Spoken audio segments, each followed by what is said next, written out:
नमस्कार, मी भारती शिंदे. प्रबोधन दिशा न्यूज मध्ये आपले स्वागत. जाएगा चेहरा ये बदल जाएगा, मेरी आवाज ही पहचान है, घर याद रहे.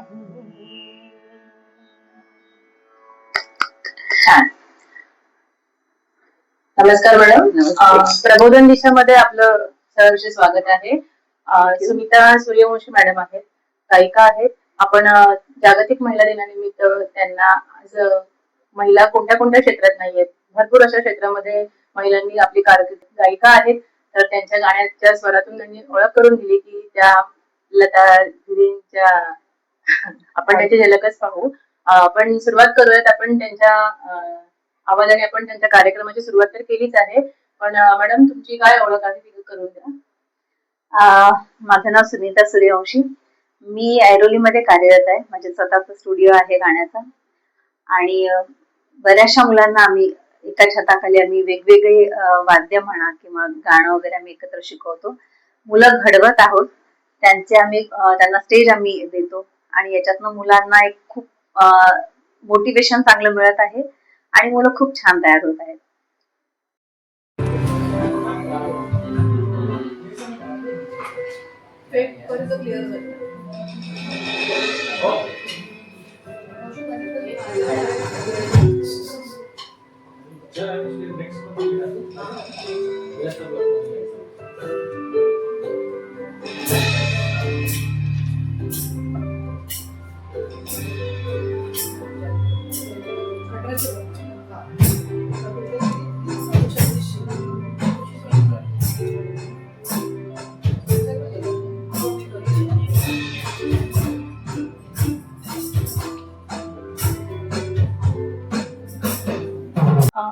तुमच्या या प्रवासाची सुरुवात कशी झाली मॅडम? सुरुवात तसं माझी शालेय शिक्षण माझं चालू असताना चालू झाली. शाळेमध्ये असताना प्रथम मी मला 8वी इयत्तेत असताना मी पहिलं बक्षीस मिळवलं गाण्यामध्ये, स्पर्धेमध्ये, आणि मी तिकडनं जो प्रवास चालू आहे तो म्हणजे आतापर्यंत चालूच आहे. तुम्हाला गाण्याची प्रेरणा कुठून मिळाली? प्रेरणा म्हणाल तर वडिलांकडनं. मुळात माझे वडील गायक वगैरे असे कोणी नव्हते, पण त्यांना गाण्याची फार आवड होती, आणि त्यांची ती आवड कदाचित माझ्याकडे आली असं मला वाटतं. खूप छान गाण्यांची निवड असायची त्यांची. मग त्या निवडीमध्ये मी आणि माझे बाबा आम्ही दोघे पण एकत्र गायचो गाणी, आणि त्यांच्यापासून हा सगळा मला प्रवास म्हणजे माझा चालू झाला म्हणायला हरकत नाही. जसे आपले गुरु रोल मॉडेल असतात आपण म्हणतो, म्हणजे जे आपल्या समोर दिसतं तसं आपण घडतो, आपण असं लहान मुलांना पण सांगतो, तर तसंच तुमचं काहीसं झालेलं आहे. तर तुमचे पहिले गुरु कोण होते? पहिले गुरु तर माझे वडील असंच मी म्हणेन. त्यानंतर जेव्हा शास्त्र शिकायची वेळ आली त्यावेळेला मी भांडुपला पुरुषोत्तम जोशी म्हणून सर होते, मी त्यांच्याकडनं सुरुवात केली गाण्याची, आणि त्यांनी मला छान शिकवलंय किंवा त्यांनी घडवलंय म्हणायला हरकत नाही मला. तो वारसा त्यांनी मला दिला, आणि मी आता तो प्रामाणिकपणे चालवते. तुम्ही किती वेळ रियाज करता दिवसातून, म्हणजे किती वेळ देता तुमच्या प्रॅक्टिसला वगैरे? मुळात रियाज वगैरे असं काही होत नाही, पण मुलांना त्यांना शिकवताना जो रियाज होतो तो प्रॅक्टिस हो अगदी, आणि दररोज विद्यार्थ्यांना शिकवायला मिळत आहे, शिकवत आहे, त्यामुळे एक छानसा रियाज त्यांच्या सोबतच होऊन जातो. मला पुढचा प्रश्न असा असेल की तुम्ही तुमचा गळा चांगला ठेवण्यासाठी काय पथ्य पाळता का काही वेगळं काही करता? नाही, असं कुठला पथ्य पाणी मी तर स्वतः कधी पाळलेलं नाहीये, म्हणजे, आणि मुलांना आवाज सुंदर आहे, ती देवी देणगी असेल म्हणा, सरस्वती आईची कृपा ही असेल, पण मी मुलांनाही तेच सांगते की कुठल्याही प्रकारे ती सवय लावू नका की मला थंड खाल्लं की मला सर्दी होते, किंवा तेलकट खाल्लं की मला घसा बसतो वगैरे, असं नाही. घशाला अशी सवय लागली की जे काही खाल्लं तरी पण त्याच्यावर काही परिणाम होता कामा नये. त्याचे काही छोटे मोठे त्याच्या मागे कारण असतात ते मी त्यांना सांगून देते, आणि त्याप्रमाणे मुलं खात असतात. किंवा अगदी कोल्ड्रिंक सुद्धा पितात, ओके. आईस्क्रीम खातात. तुम्ही तुमच्या संगीत क्षेत्रामध्ये पहिलं गाणं कोणतं गायलं, म्हणजे या क्षेत्रात येण्या अगोदर पहिलं गाणं असं? पहिलं गाणं शालेय जीवनात असताना पहिल्यांदा मी स्पर्धेत भाग घेतला होता आणि मला वाटतं तेव्हा मी ही वाटच दूर जाते हे मराठी गाणं गायलं होतं आणि त्या गाण्यावर बक्षीस मिळालं. मग बक्षीस मिळालं म्हणून मग तिकडनं गाण्याला सुरुवात झाली. तुम्हाला हो, एक प्रेरणा तो मिळाली. अनुभव कसा होता त्यावेळेचा? मी पहिल्यांदा स्टेजवर गात होते आणि घाबरले होते खूपच. पण माझी मोठी बहीण आणि मी आम्ही दोघी एका शाळेत असल्यामुळे तिचं मला प्रोत्साहन खूप छान होतं. तिनेच मला सांगितलं की तू गा स्टेजवर बघूया आणि मग मी ते म्हणजे प्रेझेंट केलं ते गाणं आणि मला बक्षीस मिळालं. त्यानंतर मग माझी वाटचाल व्यवस्थित चालू झाली. जर तुम्हाला मॅडम त्या पहिल्या तुमच्या या संगीत प्रवासात येण्या अगोदर जे तुम्ही पहिलं गाणं गायलं होतं, जर ते आठवत असेल तर एखादी झलक म्हणून गायला. जरूर, छोटीशी का होईना पण ती झलक.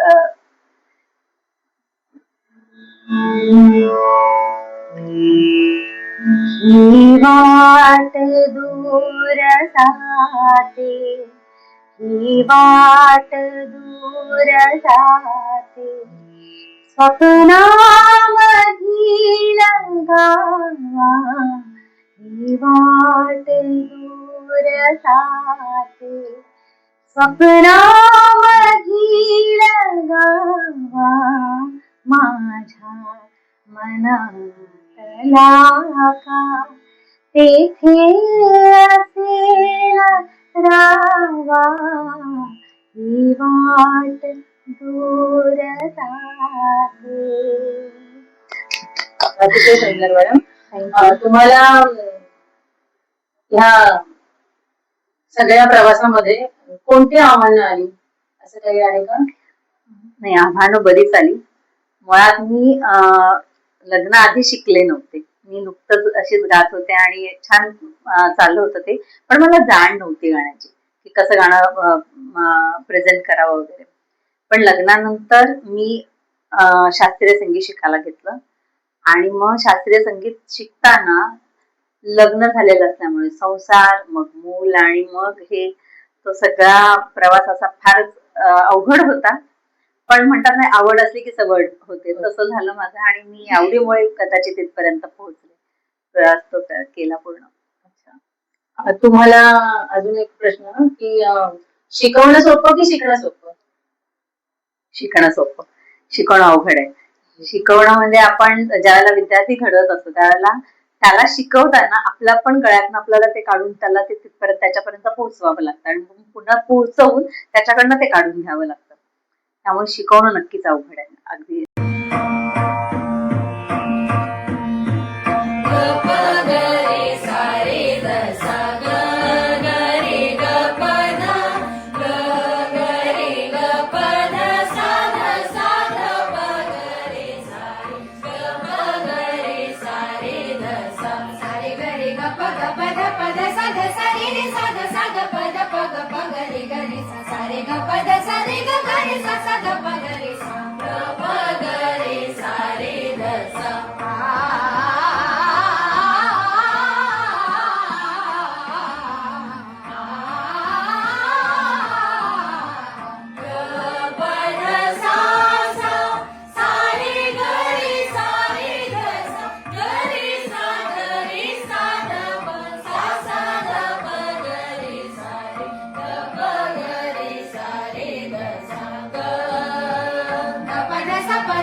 मग या क्षेत्रात तुम्ही अजून काय काय आव्हानं किंवा काय काय चॅलेंजेस आहेत तुमच्या समोर?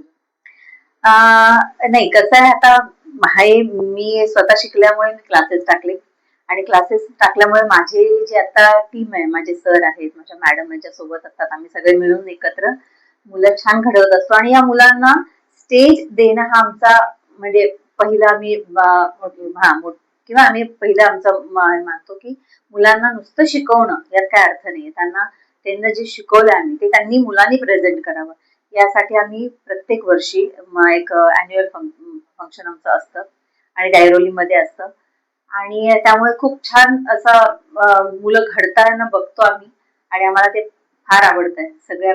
आणि हे माझ्या एकटीचं काम नाहीये, माझी जी अख्खी टीम आहे, माझे सगळे सर म्हणा, क्लासेसमध्ये शिकवणारे वेगवेगळे विषय शिकवत आहेत, त्यांच्यामुळे हे मी सक्सेसफुली करू शकत आहे. मला बरेच जण ओळखत असतील, मला वाटतं इथे बसलेले. आज गुरुपौर्णिमा आहे आणि विशेष करून म्हणजे आम्ही दोघे व्यासपीठावर आहे. त्यांची ओळख अजून कोणाला कदाचित माहीत नसेल की त्यांना मी ताई बोलतो आणि आमचे 20 वर्ष झाले आणि विशेष करून या ऐरोलीमध्ये सुधीर फडकेचं गीत रामायण किती जणांनी ऐकलेलं आहे मला सांगा. त्यांना तरुण पिढी जणांमध्ये माहीत नसेल. गीत रामायणचा कार्यक्रम पहिला आम्ही दोघांनी म्हणजे त्यांचे मिस्टर आम्ही असा ग्रुप करून महाराष्ट्र सेवा संघामध्ये पहिला गीत रामायणाचा कार्यक्रम आम्ही केलेला होता त्या ताई. आणि दुसरं महत्वाची गोष्ट म्हणजे जेव्हा मी माझं वृत्तपत्र होतं, मी जेव्हा सॅटेलाइट चॅनल सुरू केलं, जसं एबीपी माझा, IPN लोकमत अशा चॅनल जे मी सॅटेलाइट चॅनल सुरू केलं होतं, त्या पहिल्या चॅनलच्या अँकरिंग निवेदिका सुनीता सोनेची ताई आहे. मी तुम्हाला त्यांची स्पेशल ओळख करून देतो कारण आम्ही 5 वर्ष सतत आम्ही दोघे म्हणजे मी बातम्या लिहायचो. असा हा तर आता छोट्याच्या मोबाईलवर आले, मोठा कॅमेरा असायचा स्टुडिओमध्ये. आम्ही दोघे मी त्यांना समजून सांगायचो आणि त्या समोरून जसं आता सह्याद्री असेल किंवा आता तुम्ही बघता की अँकरिंग करतात तशा त्या अँकरिंग करायच्या. तुमच्या यशस्वी होण्यामागे तुमचा कौटुंबिक सहभाग काय? कौटुंबिक सहभाग म्हणण्यापेक्षा मला माझ्या आईकडनं, माझ्या वडिलांकडनं खूप चांगलं प्रोत्साहन मिळालं आणि मिस्टरांनी खूप चांगलं, मिस्टरांशिवाय कदाचित तिथपर्यंत आलीही नसते. त्यांचं एक मला चांगलं प्रोत्साहन त्यांनी दिलं आणि बस तो एक प्रवास त्या सगळ्यांसोबत तोच सहज झाला आतापर्यंत. लता दीदी फार मोठं नाव आहे ते, मी काहीच नाही आहे त्या नावापुढे, पण मी गाते त्यावेळेला लोकांना असं वाटतं की मी त्या आवाजाला कुठेतरी जवळपास आहे. कदाचित खूप जास्त लता दीदींना ऐकलंय म्हणून कदाचित तसं थोडंसं माझ्या आवाजात नाही येत असेल असं मला कुठेतरी वाटतं. ते म्हणजे तुम्ही त्यांना फॉलो करता? हा, मी फॉलो केलंय त्यांना किंवा असं सगळ्याच गायकांना आम्ही फॉलो करतो, पण लता दीदींना मी जास्त फॉलो केलं असं म्हणायला हरकत नाही. तुम्ही या आधी निवेदन वगैरे कधी केलं होतं का? हा, मी तुमच्या चॅनल प्रबोधन दिशा चॅनलला मी अँकरिंग केलेलं आहे आणि तो एक अनुभव फार माझा चांगला होता. छान वाटायचं मला इथे कॅमेरा समोर ते निवेदन करताना. आणि मग ह्या क्षेत्रात तुम्हाला काही पुरस्कार वगैरे त्याच्याबद्दल काही माहिती सांगा आपल्या प्रेक्षकांना. पुरस्कार मी 2 साल मला आता आठवत नाहीये, पण मी देवेंद्र फडणवीस सरांच्या हस्ते मला पुरस्कार तिथे मिळालेला होता. गाणंच प्रेझेंट करायचं होतं आणि मी गायले होते त्यांच्या हस्ते मला पुरस्कार. अच्छा, तुमचा आवाज ऐकावासा वाटतो त्यामुळे अजून एखादी झलक. नक्की नक्की. लग जा गले के फिर हंसी रात हो न हो, शायद फिर से जन्म मुलाकात हो न हो. लग जा गले के फिर हंसी रात हो न हो, शायद फिर से जन्म मुलाकात हो न हो. लग जा गले. सुंदर मॅडम, थँक्यू. तुम्हाला अशी अजून एक पर्सनल प्रश्न आहे की तुम्हाला असे म्हणजे सॅड सॉंग आवडतं की अशी म्हणजे त्याच्याबद्दल तुम्ही काय सांगता? सॅड नाही, पण मला शांत गाणी जास्त आवडतात. तुमची आवड म्हणजे हा, जास्त खूप म्युझिक आहे त्याच्यात वगैरे अशी फारशी आवडत नाही गाणी, पण शांत गाणी. तुमचं म्हणजे तुम्हाला मुलांना पण तुम्ही तशीच गाणी शिकवता की सगळ्या प्रकारचे शिकवता, असं काय आहे का अजून वेगळं? नाही, ते एक चॅलेंज म्हणायला हरकत नाही. म्हणजे मुलांना जे गाणं आवडलंय ते गाणं ते घेऊन येतात. मग ते गाणं आम्हाला त्यांना शिकवायला लागतं. म्हणजे तुमचा बेसिक सिलेबस असतो की हा, त्यांची रिक्वायरमेंट काय असेल अं, त्याप्रमाणे? मुळात हे जे क्लासिकल आहे, मी गांधर्व महाविद्यालयाचा अभ्यास फॉलो करते आणि ते शिकवते मुलांना. आणि ज्या शिकवलेल्या रागावर असलेली गाणी आधारित असतील ती गाणी मी काढते आणि मग ती मुलांना शिकवते. मुलं घेऊन येऊन करतात. मग असं शिकवतो आम्ही त्यांना. आताची आपली पिढी आहे ती वेस्टर्न म्युझिक ऐकते, तर आता आपल्या महाराष्ट्रामध्ये फोक आख्यान नावाचं एक वादळ आलंय, शास्त्रीय संगीत नावाचं वादळ आलंय, तर त्याच्याबद्दल तुम्ही काय बोलाल? नाही, ते जे वादळ आलं त्या वादळाचं खरंच कौतुक आहे.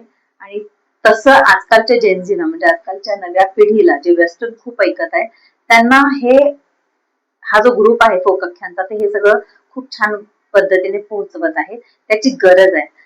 गरज या करता आहे, वेस्टर्न म्युझिक हा मुळात आपला ठेवा नाहीये.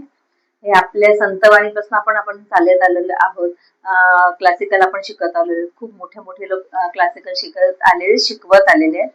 त्यांनी जो पायंडा पाडून ठेवला तो खरं तर आपल्याकडे ती गंगा वाहत आली पाहिजे असं आम्हाला वाटतं. आणि मग म्हणून जे फोक आख्यान आता जे वादळ आलंय त्या वादळाचं आम्ही स्वागत केलेलं आहे. आम्ही छान खूप प्रसिद्ध झालंय. त्याचे तिकीट्स मिळत नाहीये. लोक अतिशय एन्जॉय करतायत ते.